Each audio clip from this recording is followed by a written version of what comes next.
Real quick, before we get into the goodness, make sure you hit that subscribe button. That way you're notified to every time we upload a video. Appreciate you.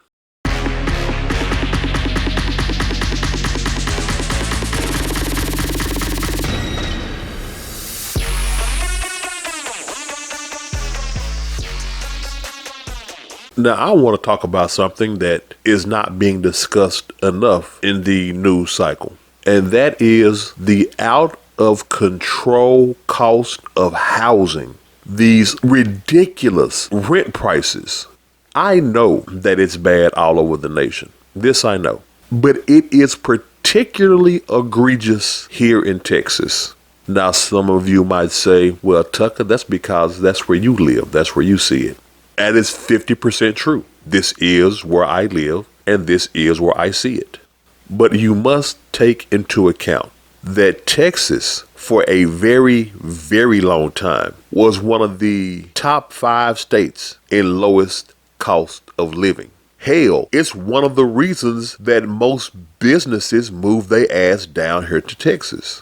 Texas is headquarters to several big name businesses. Tesla, it may not be headquarters to Amazon, but Amazon has a ton of facilities and warehouses down here. They built that here because the cost of here was so low. And maybe that's one of the reasons things went obnoxiously high. But I can say this. In the last 2 years, Dallas has seen a 49% increase in rent prices. I'll say that again. In 2 years, Dallas has seen a 49% rent increase. It is literally that bad. In 2021 to 2022, rent for apartments in DFW, Dallas-Fort Worth, increased 46%. It was the highest increase in the nation. All 50 damn states. A 40% increase in 12 months. Highest rent jump in the nation. From 2022 to 2023, it went up 3 more %. We were already high as giraffe on Neptune. And then you add another 3% to that? Come on, man. The U.S. Department of Housing and Urban Development says that if 30% of your annual income, 30% or more of your annual income goes towards your rent, you are considered rent burden. So if 30% of your yearly income, if more than 30% of your yearly income goes towards your rent, you are considered a rent burdened person or household. In my wonderful state of Texas, city of Dallas, do you understand what you must earn minimum? I'll say again, what you must earn on a minimum to not be considered rent burdened in Dallas, Texas? Over $72,000 a year. You must earn over $72,000 a year. Personally, I saw this coming about 7 or 8 years ago.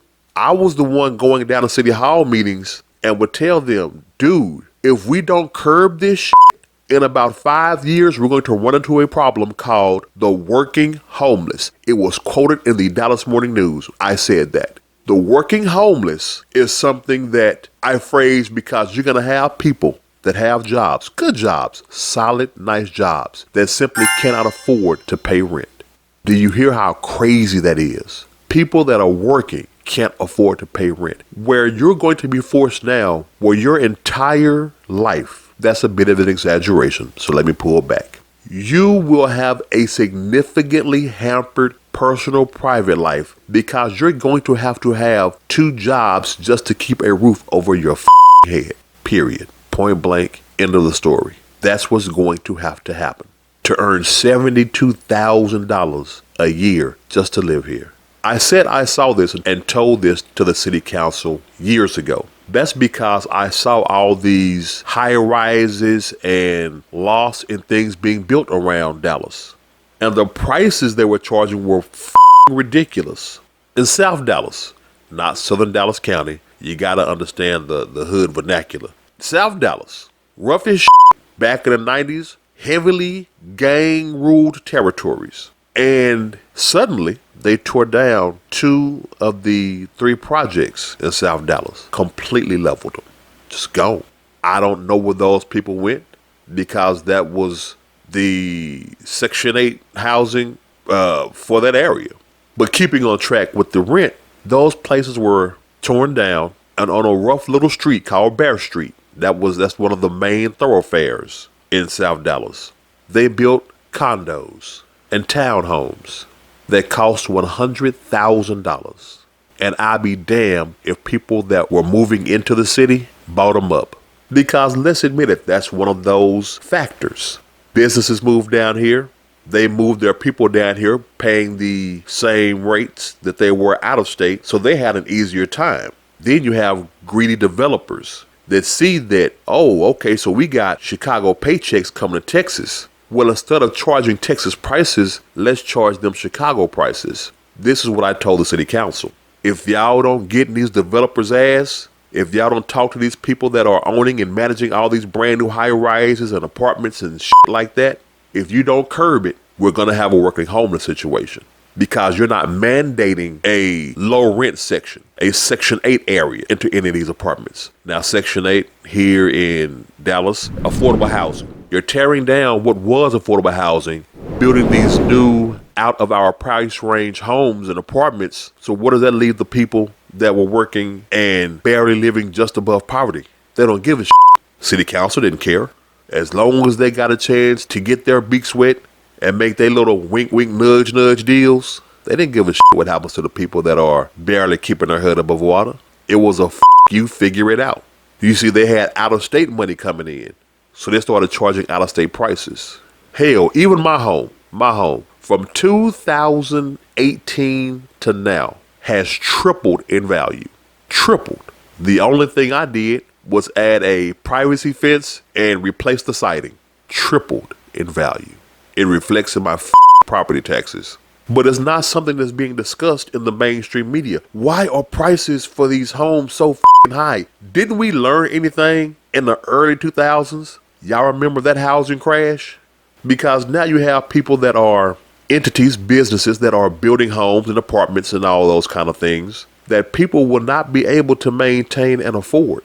It is such a shift in money that I am one of the few people in Dallas that live in Dallas that's actually from Dallas. How do I know that? I told y'all what I did for a living. I drive for Lyft and Uber. And do you know what is honestly the most less than shocking now than what it used to be, but still kind of shocking questions I get asked? Are you from Dallas? And I respond, yes. And they answer, oh, we don't meet many drivers that are actually from Dallas, born and raised here. That's because if you were born and raised in Dallas and you still choose to live somewhat in the Metroplex, you got to go way out now. We talking, you got to go a couple of counties away.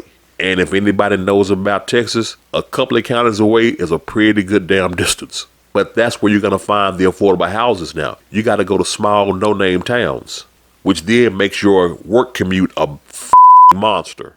But if you want to afford something now, you can't live in any of the major cities in Dallas-Fort Worth Metroplex. And if that is happening in Texas, low cost of living state, what must the hell be in Chicago, LA, New York City, Philadelphia? That must be literally home ownership or apartment rent must be unattainable. You know, that reminds me of a story. I picked up a couple of people right before the pandemic started. They were from the Carolinas. And we were going past one of the newly built lofts, high rises in downtown Dallas. And the guy asked, hey, do you know how much living there cost? And I remember looking it up. I said, yeah, man, for like a one bedroom, I think a one bedroom was like $1,200-1,300. And he goes, oh my God. And I go, yeah, I know, right? He goes, yeah, that is so cheap. Huh? Cheap? What the Dude, let me tell y'all something. I'm going to go back to 2000, I want to say 15, 14, 8, 9 years ago. You could get a 3-bedroom for $1,000. A 3-bedroom apartment 8, 9 years ago was about $1,000. And that was with utilities. That was all bills paid. Now, the average cost of a 2-bedroom apartment in Dallas is $2,100. That is without utilities. Note that I said that's just the apartments. You don't even want to discuss the rent for homes. Now, admittedly, here's the kicker. To let y'all know that this whole rent is kind of a scam, and there actually needs to be something done and addressed by your local government. Because in a lot of cases, home ownership, trying to rent a house, is actually cheaper than living in an apartment. Period, point blank, y'all. This has got to stop. This has got to be addressed. I implore each one of you, write your local city council member, talk or write to your local state senator, state congressman, but get involved. I tried to tell them this was coming 7-8 years ago, and now the city's under a bit of a panic because they know this can't maintain. Remember, that 49% increase in 2 years, that cannot maintain. They know that rate, that rise, that's a bubble just waiting to burst. And I believe it's going to happen nationwide. I believe that this housing crash is going to be worse than the ones that put Fannie Mae, Freddie Mac, Wells Fargo, and other banks against the ropes. Mark my words, y'all.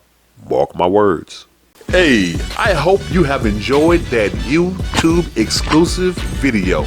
That is a small segment from our podcast, Free Mind Thinkers, which can be found on all places that you may download your favorite podcast, including iHeartRadio, Spotify, Google Podcasts, and any place else you choose to download your podcast. If you want to see Rumble exclusive videos, you can check us out over there, where you have exclusive content from the shows as well. Until the next time, remember to stand up, stand out, think differently.